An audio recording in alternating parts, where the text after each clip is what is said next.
Olá, boa tarde, Sergipe Barreto. Obrigada por essa atenção de sempre. Um beijo para você e seguimos juntos nessa tarde de quinta-feira, ao vivo aqui na TV Atalaia Record TV. Desde já, eu peço sua atenção porque hoje vamos falar sobre aposentadoria. O povo brasileiro já tem sentido na pele a crise das aposentadorias. O dinheiro que falta na Previdência gera em nós a sensação de um futuro inseguro ao envelhecermos. E a impressão que se tem é que é grande a luta para se aposentar. Como você, telespectador, se sente diante deste problema? Falta dinheiro na Previdência e agora? Como fica a situação do idoso diante dessa realidade difícil? Você, telespectador, pode enviar perguntas para o nosso WhatsApp sobre a crise da Previdência Social, um dos principais problemas estruturais do país. Afinal, já se sabe que o dinheiro que o governo arrecada já não é suficiente para cumprir a folha de aposentados e pensionistas. Quem está comigo hoje é o defensor público Vinícius Freire Vinhas. Ele está à nossa disposição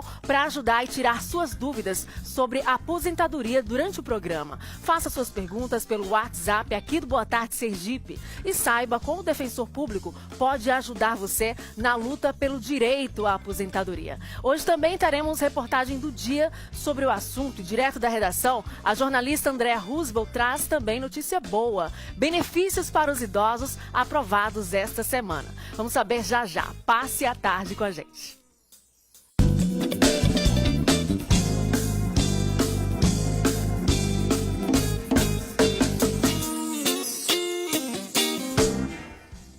Falar sobre aposentadoria não tem sido fácil, né? Eu e você só ouvimos falar sobre a crise da Previdência e no dinheiro que falta. Nós logo pensamos, está cada vez mais difícil alcançar a tão sonhada aposentadoria. A fase que seria para dizer bem-vinda à melhor idade e descansar sem se preocupar está ameaçada por um rombo. Falta dinheiro. O número da população idosa deverá crescer, só que o direito à aposentadoria parece estar cada vez mais distante. Por essa luta, já tem pessoas com mais de 60 anos requerendo ajuda da Defensoria Pública para a aposentadoria. O nosso WhatsApp está aberto para você fazer suas perguntas ao defensor público Vinícius Freire Vinhas, que está aqui para ajudar a esclarecer as suas dúvidas. Lembre de colocar seu nome, sobrenome e onde você mora. Vamos dar boa tarde para ele. Seja bem-vindo ao nosso programa Boa Tarde Sergipe. Boa tarde, Tamires. É um prazer estar aqui com você. Prazer todo nosso. Assunto interessante, né, para os nossos telespectadores. Em torno de 50% da demanda que vocês recebem na Defensoria é em relação ao direito da aposentadoria? Bem, né, inicialmente é bom a gente situar aí o que é que eu estou aqui representando. Eu sou defensor público federal. O que é isso? É a instituição responsável por garantir acesso à justiça àquelas pessoas que precisam de um advogado no âmbito da Justiça Federal. E o que é que a Justiça Federal ela aprecia? Ela aprecia demandas que envolvem os órgãos federais, a exemplo do INSS. Nesse contexto, os benefícios previdenciários eles tomam mais de 50% realmente da demanda da Defensoria Pública. Dentre os benefícios, como você já mencionou, a aposentadoria, mas também os benefícios do auxílio-doença, do auxílio-reclusão, do salário-maternidade e diversos outros benefícios. A Defensoria é extremamente especializada nessa matéria previdenciária, então a população carente que necessite pode ir com segurança, porque talvez não exista nenhum outro escritório jurídico tão capacitado para fazer esse tipo de demanda do que a Defensoria Pública Federal. E notícia boa, então, para os nossos telespectadores, já reforçando a localização da Defensoria? A Defensoria Pública Federal ela fica na Avenida Tancredo Neves, 306, bem próximo ao Espaço Emes. Né? A Defensoria do Estado funciona na Rua Barão de Maruim, com as demandas estaduais, e a Federal, que são as demandas contra o INSS, Caixa Econômica, Aposentadoria, na Tancredo Neves, próximo ao Espaço Emes. Como defensor público, representante da União, quais são as principais dificuldades que o povo sergipano está encontrando para se aposentar? Pronto. Inicialmente, eu já gostaria de fazer aqui uma distinção, porque apesar de ser Defensoria Pública da União, a Defensoria Pública é voltada para a assistência da pessoa hipossuficiente. Até é bom fazer esse comentário, porque muita gente chega lá, como é que você vai me defender se aqui está escrito Defensoria Pública da União? Mas não é isso, nós somos apenas órgão vinculado à União, mas somos voltados para defender o direito da população. nós entramos em combate judicial justamente com os órgãos federais. Então, nós estamos de um lado, nós temos que nos posicionar do lado da população carente. Como o próprio nome já diz, defensor público, Exatamente. defensor do povo, Exatamente. Principalmente para aquelas pessoas que não têm condições de pagar um advogado. Exato. A Defensoria Pública é o órgão voltado para a assistência de quem não tem condição. Hoje, a Defensoria Pública ela tem estabelecido como critério para essa hipossuficiência o valor de R$2.000. Ou seja, quem ganha menos de R$2.000 pode pedir a assistência da Defensoria, tanto nas demandas previdenciárias, como nas demandas que envolvem Caixa Econômica, IBAMA, DENIT, demais órgãos federais, certo? Então, a questão dos R$2.000, a gente atua também, uma situação importante, a situação do direito ao medicamento, também a gente faz uma análise, se é possível fazer alguma coisa também, e se a pessoa ganhar um pouco a mais também, não tenha medo de ir à Defensoria, procure, porque havendo a possibilidade de fazer essa atuação, dela comprovar que ela tem alguma despesa extraordinária, a gente vai também atuar do mesmo jeito. Perfeito. Quais são os empecilhos que as pessoas têm encontrado na luta por esse direito à aposentadoria? E como é que vocês atuam na captação de documentos para viabilizar um processo para representar esse cidadão idoso ou essa cidadã? Pronto. Para o cidadão ter direito à aposentadoria, ele tem que atender alguns requisitos, né? Dentre esses requisitos, a gente pode citar aqui, ele tem que ser segurado no INSS, ou seja, ele tem que contribuir para a Previdência, isso como regra. Ele tem que ter essa documentação. Quanto tempo? Exatamente. Assim, hoje, nós temos o que eles chamam de carência, né, que é o tempo de contribuição mínimo para você ter um benefício. A carência hoje é de 15 anos, mas na reforma, na tão citada reforma, quer-se aumentar esse mínimo, esse tempo mínimo de contribuição para 25 anos. Né? E esse é o medo de muita gente, Exatamente. né? Eu não vou conseguir me aposentar. Isso é o que a gente ouve bastante com essa reforma. Olha, com esse número de 15 anos hoje, a gente já tem muita gente que não consegue fazer esses 15 anos. Então já é bem difícil, porque a realidade do brasileiro ainda é muito da informalidade. Então, apesar dele ter o vínculo, ele passa, às vezes, longos períodos trabalhando na informalidade também. Então, aumentar esse requisito mínimo de carência vai fazer com que muita gente fique desamparada, sim. E quem não contribuir exatamente os anos necessários, não há nenhuma possibilidade de se aposentar? Veja, para você fazer direito ao benefício da aposentadoria, que pode ser ou aposentadoria por idade, ou aposentadoria pelo tempo que você contribuiu, né? Por tempo de serviço, como é conhecido aí. Você tem que ter, não tem jeito de você ter aposentadoria sem ter no mínimo 15 anos de contribuição, certo? Mas se a pessoa não tem esse tempo de contribuição, ela vai ficar totalmente desamparada? Não, ainda existe a possibilidade da gente avaliar se é possível conceder o que a gente chama de benefício assistencial, que é aquele benefício no valor de um salário mínimo dado àquela pessoa que está ou pela questão da idade, acima de 65 anos, ou por uma questão de doença, incapacitada de manter o seu próprio sustento.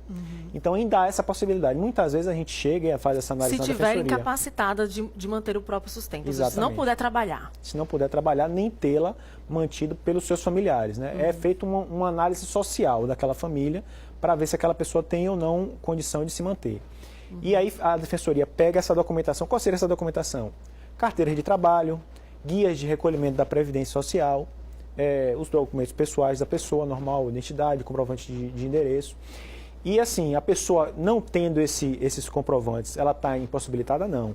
A gente tem como mandar ofício para o INSS e ter essas informações, complementar as informações para instruir o processo e dar entrada do mesmo jeito. Ou seja, o importante é procurar a defensoria. Né? Não Para adianta, ser orientado, exatamente, ser orientado. Realmente reunir essa documentação, né? Cada caso é um caso, a gente tem que analisar a documentação que aquela pessoa tem. Né? Não é porque você tem, eu tenho um vizinho que não conseguiu, eu também não vou conseguir. Não é verdade, a gente tem que analisar cada situação.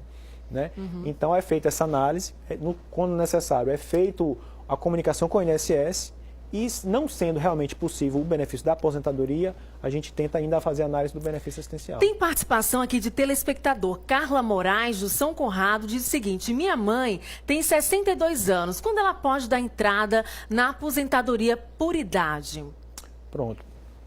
Para aposentadoria por idade, em regra, vou falar como regra que é do trabalhador urbano, né? Porque o rural tem 5 anos a menos. Né? A mãe da telespectadora já tem a idade. para pedir aposentadoria, que no caso da mulher é 60 anos, né? Que também é um outro item polêmico, né, da reforma, que é a tentativa de se igualar a idade para aposentadoria de homens e mulheres. Que ficaria a mulher se aposentando com? Inicialmente o projeto foi apresentado com 65 para homens e mulheres, já foi apresentado ainda na Câmara um outro substitutivo, reduzindo a idade das mulheres para 62, mas ainda assim aumentando do atual valor, que é 60 anos. Cada vez mais ficando distante o sonho. 6 em cada 10 brasileiros não se preparam para a aposentadoria. A situação é preocupante e pode atrapalhar muito a vida do cidadão quando estiver na melhor idade. Vamos entender melhor o assunto na reportagem do dia. Fernanda está entre a maioria dos trabalhadores brasileiros que, mesmo com aposentadoria, continua na ativa. Porque eu tenho que comprar remédio para pagar exame de próstata, exame de vista, né?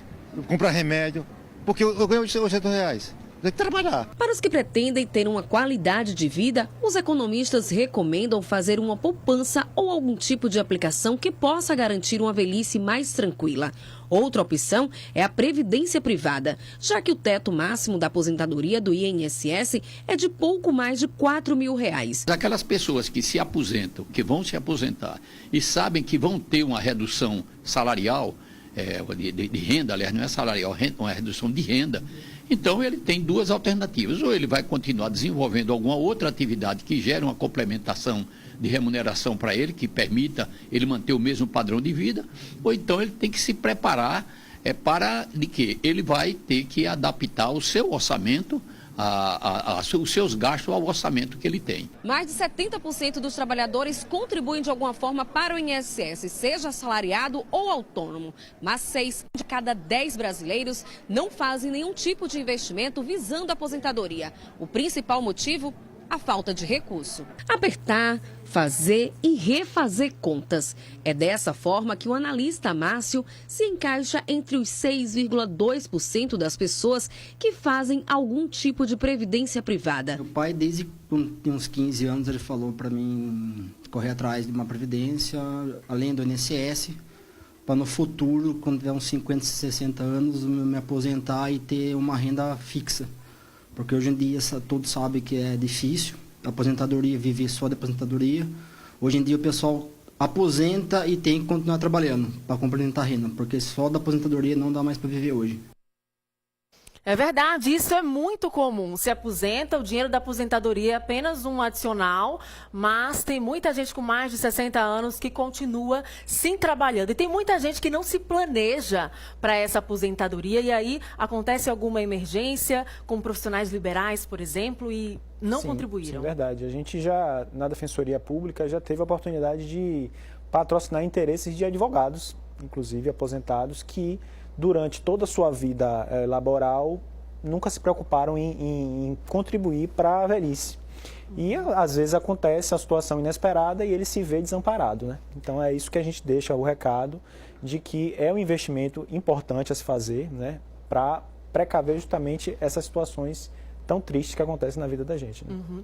Mais de 50% da demanda da Defensoria Pública é em relação à aposentadoria. Quais são os empecilhos que as pessoas encontram ao tentar esse direito?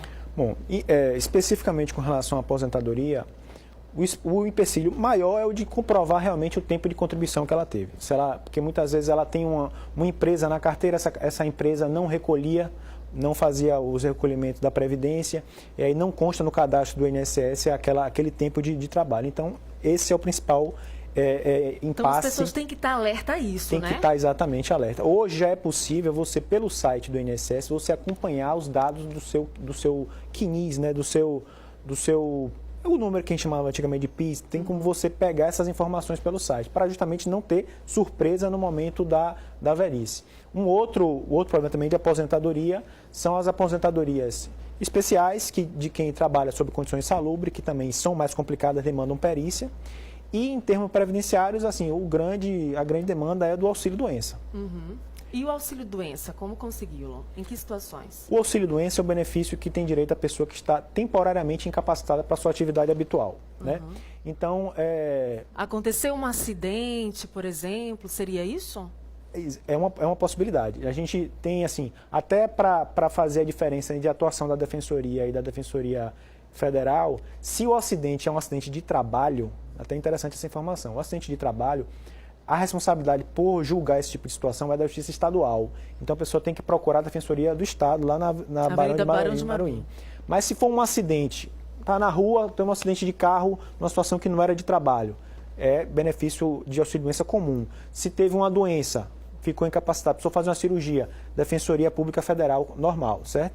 Então, assim, essas pessoas têm a dificuldade, porque muitas vezes ela tem o laudo particular dela, ou do próprio SUS, dizendo que ela está incapacitada, se submete à perícia e o perito do INSS entende que não existe essa incapacidade. E aí, para resolver esse problema, a justiça tem que ser acionada. E a defensoria está aí do lado da população. Né? Exatamente. Isso que é importante, ficar de olho e recorrer à defensoria. O defensor continua com a gente durante todo o programa. A gente já está recebendo várias mensagens aqui no WhatsApp. Você de casa vai mandando as suas mensagens, uma situação de um vizinho, uma situação sua particular, de uma avó, de algum parente. Aproveite e tire as suas dúvidas. Eu vou agora rapidinho aqui, já que estamos falando sobre aposentadoria. Vou me aproximar do telão, porque tem notícia boa para os idosos. Vamos para a redação saber o que a jornalista Andréa Roosevelt traz para nós. Boa tarde, Andréa. Olá, Tamires. A Comissão de Defesa dos Direitos das Pessoas Idosas aprovou 50% de desconto na renovação da CNH para os idosos. O Código de Trânsito Brasileiro prevê que os idosos renovem a habilitação a cada 3 anos. Nada mais justo, né? E agora vamos às vagas de emprego divulgadas pelo Núcleo de Atendimento ao Trabalhador essa semana. Tem vagas de office boy, auxiliar administrativo, vendedor de veículo para pessoas com ensino médio completo e que possam comprovar 6 meses de experiência nessas áreas. Para pessoas com deficiência, tem vagas em restaurante e de auxiliar de telemarketing. Nesses casos, é preciso comprovar ensino médio, mas não é necessário comprovar a experiência de 6 meses. Eu fico por aqui, é com você aí no estúdio, Tamires. Muito obrigada, Andréa. Boas notícias aqui para nossa tarde. E já que estamos falando de notícia boa, eu tenho uma boa referência de cuidados pessoais para todas as idades. Estou falando do Centro de Beleza Exuberance, que tem espaço para crianças, homens e mulheres de todas as idades. A estrutura do Centro de Beleza Exuberance é linda e bem espaçosa. Eu tenho dito, cuidar da sua aparência e autoestima são hábitos que devemos preservar sempre. E no Exuberance, você encontra vários serviços de beleza e estética. Tem, por exemplo, o rejuvenescimento facial, o alongamento de cílios e o preenchimento das falhas das sobrancelhas. Tem muita gente procurando tudo isso que faz um grande sucesso por lá. E você da capital ou do interior está convidado a conhecer. O Centro de Beleza Exuberance fica na Avenida Canal 4, Conjunto Augusto Franco, Farolândia, em Aracaju. A gente se encontra por lá. Exuberance Centro de Beleza é o lugar certo para dar aquele up no visual. Vamos para um rápido intervalo, mas eu volto já já com o Boa Tarde Sergipe e suas dúvidas sobre aposentadoria. Vai enviando as suas perguntas para o nosso WhatsApp, porque segue com a gente o defensor público Vinícius Freire Vinhas. É já já.